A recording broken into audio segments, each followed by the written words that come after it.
Hello everyone, आज के इस वीडियो में हम एक्सप्लेन करने वाले हैं 2004 में रिलीज हुई एक एक्शन हॉरर मूवी को जिसका नाम है रेजिडेंट इविल एपोकैलिप्स। ये मूवी हमारी रेजिडेंट इविल मूवी सीरीज का सेकंड पार्ट है। तो अगर आपने इस मूवी का फर्स्ट पार्ट नहीं देखा तो पहले इस मूवी का फर्स्ट पार्ट जरूर से देख लीजिए ताकि आपको इस पार्ट को समझने में आसानी हो। और इस मूवी के फर्स्ट पार्ट का लिंक आपको डिस्क्रिप्शन बॉक्स में मिल जाएगा। तो बिना देरी के स्टार्ट करते हैं अपने एक्सप्लेनेशन को।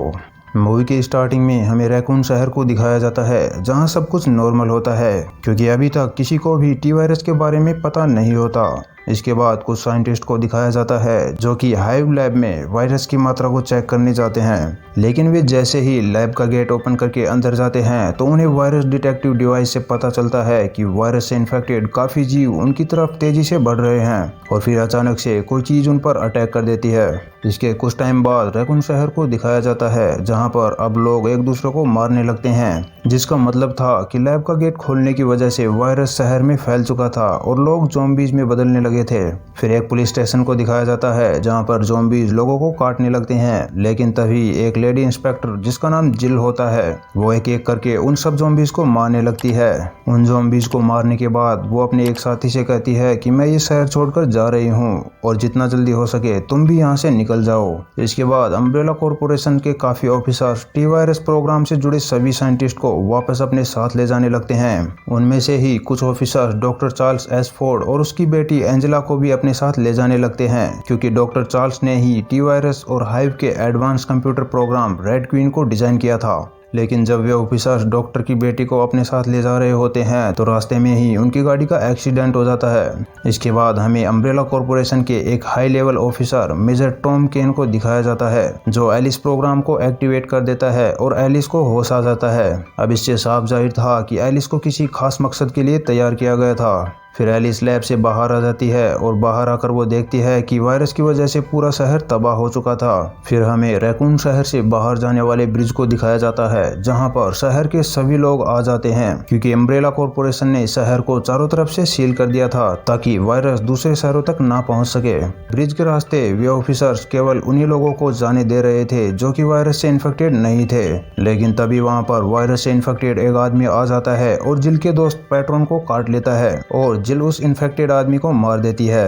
अब वायरस से इन्फेक्टेड लोगों को वहां पर देखकर टॉम ब्रिज वाले रास्ते को बंद कर देता है और उन लोगों से कहता है कि वायरस यहां तक आ गया है, इसलिए अब कोई भी शहर छोड़कर नहीं जा सकता और अच्छा होगा कि आप सब वापस अपने अपने घर लौट जाएं। लेकिन अब कोई भी उसकी बात नहीं मानता और जब वो उन ऑफिसर्स को शूट करने का ऑर्डर दे देता है तो सब लोग अपनी जान बचाकर वापस लौट जाते हैं। फिर एक लड़की को दिखाया जाता है जो ज़ॉम्बीज से बचते हुए एक बिल्डिंग के ऊपर चली जाती है। जब पास से गुजर रहे अम्ब्रेला कॉर्पोरेशन के कुछ सोल्जर्स उसे देखते हैं तो वे उसे बचाने के लिए नीचे आ जाते हैं। वे ज़ॉम्बीज से फाइट करते हुए उन सारे ज़ॉम्बीज को मार देते हैं। इसके बाद जब सोल्जर कार्लोस उस लड़की के पास जाता है तो वो कहती है कि मुझे ज़ॉम्बीज ने काट लिया है लेकिन मैं उनके जैसा नहीं बनना चाहती। इतना कहकर वो लड़की बिल्डिंग से नीचे कूदकर अपनी जान दे देती है।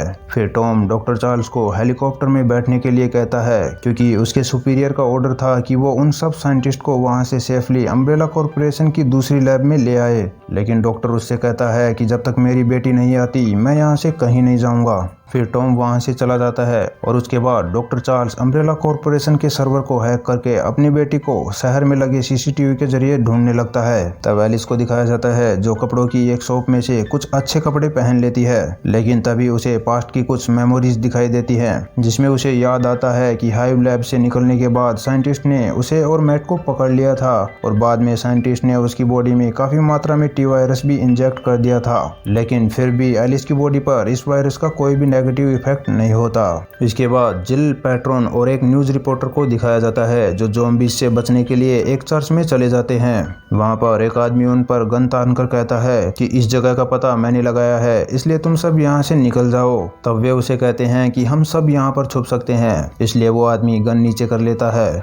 फिर अचानक से उन्हें कुछ आवाजें सुनाई देती हैं और जब जिल चेक करने जाती है तो वो देखती है कि एक चेयर पर एक औरत बंधी हुई थी। आगे जाने पर जिल को पता चलता है कि वो औरत एक ज़ॉम्बी बन चुकी है, लेकिन तभी चर्च का फादर वहां आ जाता है और उससे कहता है कि ये मेरी बहन है और ये थोड़ी बीमार है। तब जिल फादर से कहती है कि ये अब एक ज़ॉम्बी बन चुकी है और इसका मर जाना ही बेहतर होगा, लेकिन जब जिल उसको गोली मारने लगती है तो फादर बीच में आ जाता है और वो औरत फादर को काट लेती है, इसलिए मजबूरन जिल को उन दोनों को ही मारना पड़ता है।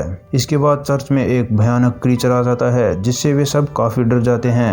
फिर उनमें से एक आदमी डरकर दूसरे कमरे में चला जाता है और छिपने की जगह ढूंढने लगता है, लेकिन वो क्रीचर उसका पीछा करते हुए उसे मार देता है। फिर जिल उन दोनों के पास जाती है तो पैट्रॉन कहता है कि हम सब यहाँ पर फंस चुके हैं क्योंकि यहाँ पर ऐसे ही 3 क्रीचर मौजूद हैं। इसके बाद वे तीनों उन क्रीचर्स पर गोली चलाने लगते हैं, लेकिन तभी उनकी गोलियां भी खत्म हो जाती हैं। फिर एक बाइक पर एलिस वहां आ जाती है और उन क्रीचर्स का मुकाबला करते हुए उन तीनों क्रीचर्स को मार देती है, जिसे देखकर वे सब हैरान हो जाते हैं। इसके बाद वे सब वहां से निकलकर एक कब्रिस्तान में पहुंचते हैं। वहां जाकर एलिस उनको ज़ॉम्बीज़ के बारे में बताने लगती है, लेकिन तभी पैट्रॉन की बॉडी में वायरस की वजह से बदलाव आने लगता है और जब एलिस उसे शूट करने लगती है तो जिल उसे रोकते हुए कहती है कि जब तक ये एक इंसान है तब तक तुम इसे नहीं मार सकती, और जब ये एक ज़ॉम्बी बन जाएगा तो मैं इससे खुद ही निपट लूंगी।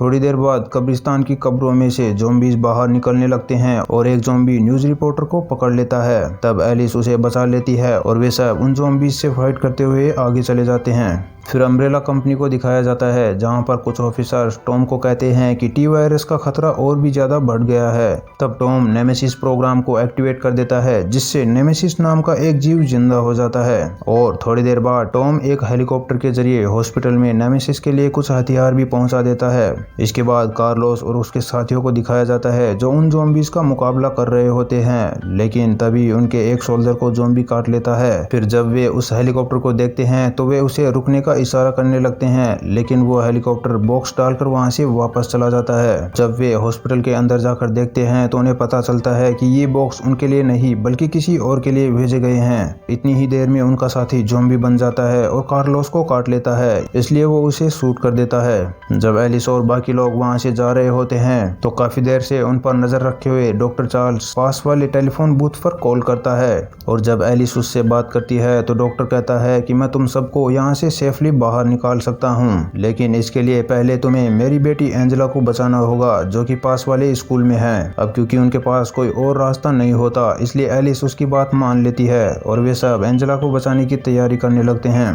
तब पैट्रॉन कहता है कि हमें उस लड़की को बचाने की बजाय अपनी जान बचाकर किसी सेफ जगह पर मदद का इंतजार करना चाहिए, लेकिन एलिस उसे बताती है कि अब अम्ब्रेला कॉर्पोरेशन वायरस को रोकने में नाकाम हो चुकी है, इसलिए वे सुबह की पहली किरण के साथ रैकून शहर पर परमाणु बम गिराने वाले हैं जिससे कि ये वायरस और इसके होने के सारे सबूत हमेशा हमेशा के लिए मिट जाएं। फिर जिल का एक दोस्त अपनी जान बचाते हुए कुछ सर्वाइवर्स के पास पहुंचता है और उनसे कहता है कि मुझे शूट मत करना, लेकिन तभी वहां पर नेमेसिस भी आ जाता है जिसे टॉम कंट्रोल कर रहा होता है। अब क्योंकि टॉम नेमेसिस की पावर को चेक करना चाहता था इसलिए वो उन सर्वाइवर्स को मारने का कमांड दे देता है और नेमेसिस उन सब लोगों को मार देता है, लेकिन इसके बावजूद भी जिल का दोस्त बच जाता है क्योंकि उसने अपने हथियार डाल दिए थे। फिर एलिस और उसके साथियों को दिखाया जाता है जो एंजेला को बचाने के लिए जा रहे होते हैं, लेकिन रास्ते में नेमेसिस उन पर हमला करके पैट्रॉन को मार देता है। तब एलिस उन दोनों को वहां से जाने को कहती है और खुद उससे फाइट करने लगती है, लेकिन नेमेसिस बहुत ज्यादा ताकतवर था और साथ ही उसके पास हाई रेंज वाले हथियार भी थे, इसलिए एलिस उसका मुकाबला नहीं कर पाती और उससे बचकर वहां से चली जाती है। फिर डॉक्टर चार्ल्स कार्लोस और उसके साथी को भी कॉल करता है और उन्हें भी अपनी बेटी को बचाने का मिशन दे देता है। दूसरी तरफ जिल और रिपोर्टर एक कार को स्टार्ट करने की कोशिश कर रही होती हैं, लेकिन तभी पैट्रॉन जो कि एक ज़ॉम्बी बन गया था उन पर अटैक कर देता है, इसलिए जिल उसे शूट करके मार देती है। फिर वे दोनों स्कूल की तरफ जाने लगती हैं। रास्ते में अचानक से उनकी कार के सामने जिल का वही दोस्त आ जाता है जो नेमेसिस से बच गया था। वो उनसे कहता है कि मुझे ज़ॉम्बीज़ ने नहीं काटा, इसलिए जिल उसे कार में बिठा लेती है और वे दोनों स्कूल चले जाते हैं। स्कूल के अंदर जाकर वे तीनों अलग अलग एंजेला को ढूंढने लगते हैं। जब रिपोर्टर को एक कमरे में छोटी लड़की दिखाई देती है तो वो उसे एंजेला समझकर उसके पास चली जाती है, लेकिन वो लड़की एक ज़ॉम्बी होती है जो उसे काट लेती है और उसके बाद वहाँ पर काफी सारे ज़ॉम्बी बच्चे आ जाते हैं और रिपोर्टर को मार देते हैं। जब रिपोर्टर की आवाज सुनकर जिल उस कमरे में आती है तो एंजेला बाहर आकर उससे कहती है कि उन लोगों ने उसे मार दिया और हमें भी यहाँ से निकल जाना चाहिए, नहीं तो वे सब वापस आ जाएंगे। फिर जिल एंजेला को अपने साथ लेकर वहां से बाहर निकलने लगती है। तब एक ज़ॉम्बी डॉग उन पर अटैक कर देता है, लेकिन कार्लोस का एक साथी उस डॉग को मारकर उन दोनों की जान बचा लेता है।